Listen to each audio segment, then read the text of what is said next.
Hello my dear students of class 6, welcome to physics class once again. Today I am going to teach you the new topic of chapter number 3, force. And what is the new topic? Force of friction. Now what is this force of friction? Already I have taught you about this force of friction in this chapter only, in the topic contact forces. Okay, force of friction I have taught you there, but there was this brief description about this force of friction. Here it is given in detail about force of friction. Now what is this force of friction? First let us see the definition, then I will explain you about this. The force that opposes or resists the motion of one surface across another is called the force of friction.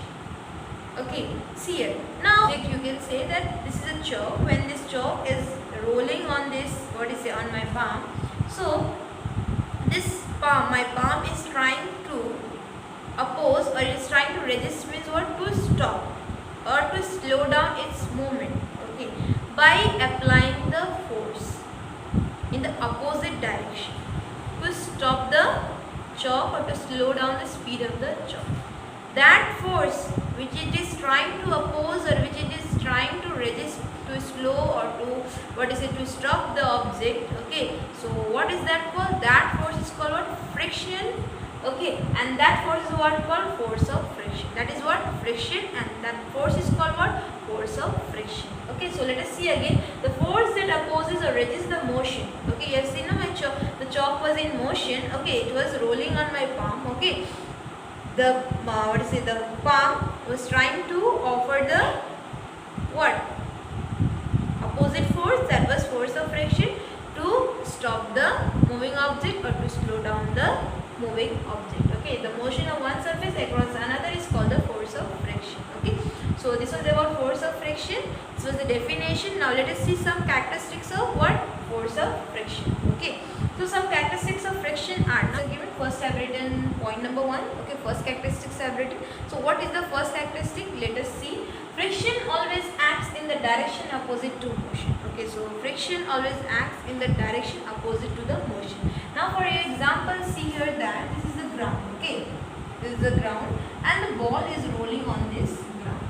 Okay, the ball direction is in that. Okay, the ball is moving in that direction. Okay, so the friction will be where? It will be in opposite direction. You can see that friction always acts in the direction opposite to the motion. The ball motion is in that direction. Okay, so the friction will act in which direction? It will act in opposite direction. So friction acts in opposite direction. Friction acts in opposite direction. Okay, friction acts in the opposite direction. Always keep in your mind that whatever the object is moving, okay, its motion is in which direction, so the friction will act in the opposite direction in order to what? In order to stop the motion of the object. Okay, in order to stop the motion of the object. So sometimes we have seen that when you throw the ball on the ground or on the floor, so what I said, when you will apply the force, then only it will stop. No, but sometimes you see that without applying force also, when you throw the ball on the ground or on the floor, you see after some time the ball stops. So why it stops?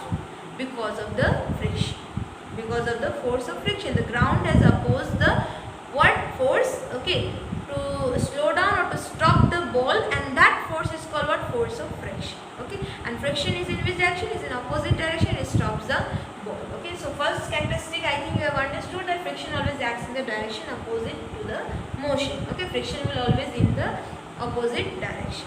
Okay, now let us see the next characteristic, what it is. Okay, now number 2 characteristics of friction is that the frictional force depends on the type of surfaces in contact. Now the frictional force also depend upon the type of surface in contact, means that, okay, if the surface is smooth, the friction will be less. Okay, if surface is rough, the friction will be more. Okay, for example, if I will throw the ball on the floor, okay, and you know that floor are what? Smooth. Okay, if I will throw the ball on this smooth surface, okay, so the ball will roll easily and it will roll for the longer time. It will roll for the longer time because the surface is smooth and the ball surface is also what? Smooth. Both the surfaces are smooth and it will roll for the longer time. Okay, why it will roll for the longer time? Because the friction is less. Okay, why? Because the force of friction is less, that is why it will roll for the longer time on the smooth surface. Okay, but if I will throw the ball on this rough surface, okay, if I will throw the ball on this rough surface, will this ball roll smoothly on this rough surface? No. Will this ball roll smoothly on this rough surface? No, it will not roll. Why? Because the force of friction is what? More. The ground is opposing more friction. This rough surface is opposing what? More friction. It is trying to slow down or to stop the ball. Okay. Why? Because friction is more on the rough surface and friction is less on what? On smooth surface. Now, for example, you have also observed that you can easily walk on the floor which is smooth. You can easily walk, no, but if you will go in the rocky area or stony area, it becomes difficult for you to walk, no. Why? Because the force of friction is more there. Or if you will go to the rough road, when the rough roads are broken and all, you will go there, it becomes difficult to walk. But if you will go on a smooth road, it will become easy for you to walk. Okay, so force of friction, or to say the frictional force depends on the type of surface in contact. So if the surface in contact is what? Smooth surface, so the force of friction will what? Less, and if it is rough surface, the force of friction will be more. Okay, so I hope you have understood this second characteristics also. So now let us see the third characteristic, what it is. Okay, now what is the third characteristic? The third characteristic is that the frictional force also depends on how heavy the object is. Okay, now you are very used to this. Okay, sometime when your mother tells you to shift the boxes from one room to other, or to shift the sofa or any heavy thing, so she asks you to shift it from one room to another. So you know that sofas are so heavy and it becomes difficult for you to shift from one room to another. Okay, why? Because the sofa is heavy. Okay, if it would be light, it would become very easy for you to carry from one room to another. Or if your mother will say you to shift the chair, it will become very easy. You can easily shift the chair. Okay, but sofa, when you will try to push it, it will become difficult for you to shift. Okay, you will see that it will not move easily. Sofa will not move easily because sofa is heavy. Okay, why? The sofa is heavy. So why you are not able to move the sofa is that force of friction. Okay, the frictional force is more as the sofa is heavy. So the frictional force also depend upon the what? How heavy the object is. So sofa is heavy, so the frictional force is what? More. That is why it is not easy for you to move the sofa easily. Okay, the floor is opposing the motion of the moving object. Okay, it is trying to slow down. Okay, that you cannot move the sofa. Okay, so it is difficult to move it. Okay, so the force of friction also depends on how heavy the object is. Now let me give you the other example is that if you will try to push the light object, that is box, okay, that is very light, so you can easily push this. Okay, why? Because the box is light and the force of friction, the frictional force is what? It is less, and you can easily push the box. Okay, but if the box is heavy, will it be easy for you to move? No. Why? Because the force of friction is more. The floor or the ground is opposing the more friction. Okay, so friction also depend upon what? Depend upon how heavy the object is. If the object is light, the force of friction will be less. If the object is heavy, the force of friction will be more. Okay, so now let us see the fourth characteristic. Okay, fourth characteristic of this friction is that friction is a relatively complex phenomenon to explain. Now friction is a complex phenomenon to explain means that there are two theories. Okay, now you see that this is a table. Okay, this is the table surface. Okay, this is the table surface. Okay, on this table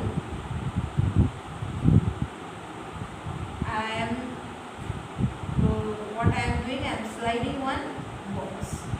Okay, this is a box. Okay, I am sliding this box.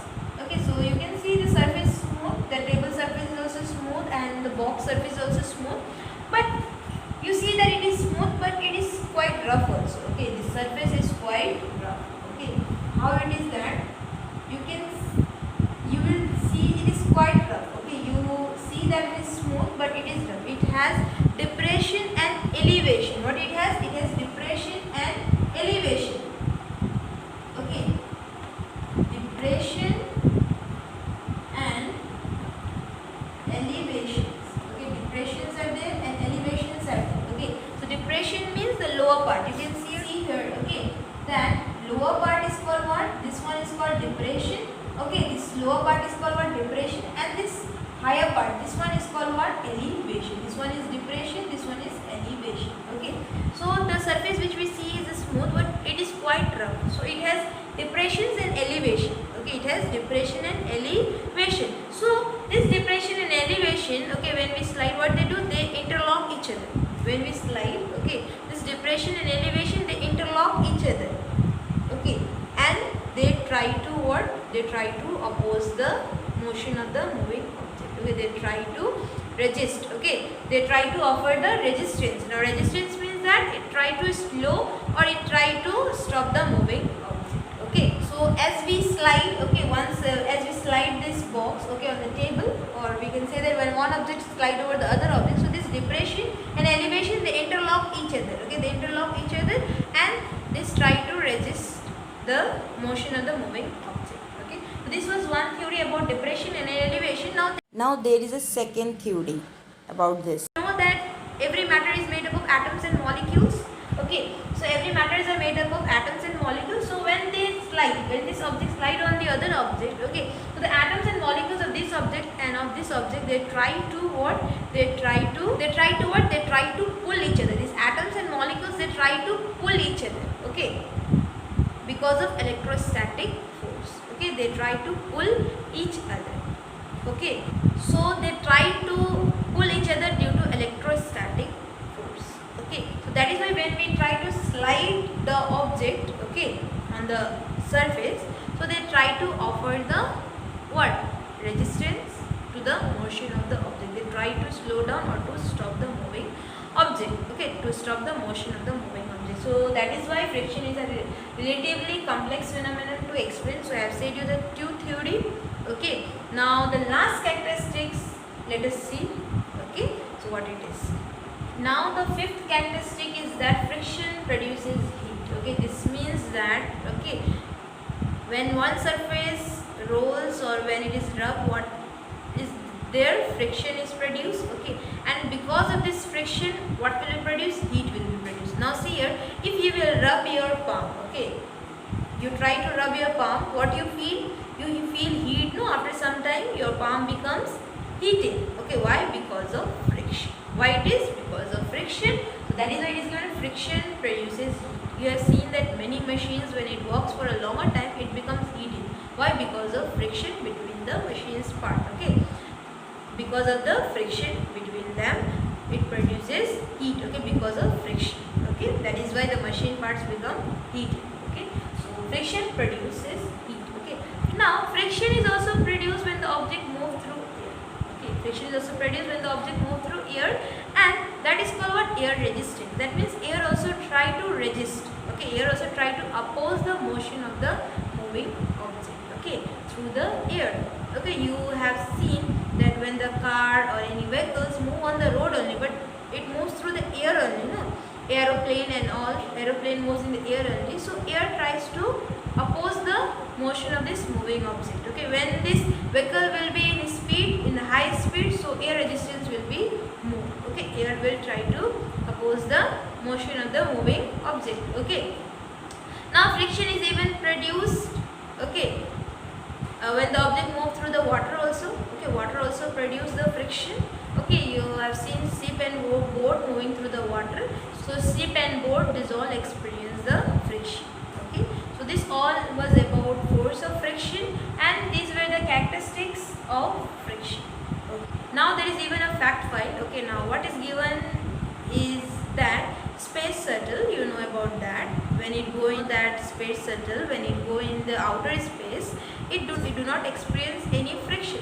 Now why it do not experience any friction? Because in the outer space there is no air, so there is no friction. Okay, space shuttle do not experience any friction because air is not present in the outer space. Okay, but when this space space shuttle enter the atmosphere, Earth's atmosphere, okay, it gets slowed down, okay, it slow down, okay, and it even get heated up. Why? Because of friction, okay. As in the outer surface there is no air, so no friction. So as it entered Earth's atmosphere, you know that in Earth air is present everywhere, okay.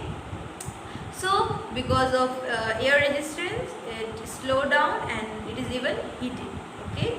So I hope you have understood what I have taught you today, okay, about friction, force of friction and the characteristics of friction. So what you have to do is that your homework is to learn this at home, what I have taught you, okay, and in my next class I will teach you the new topic of this friction, okay.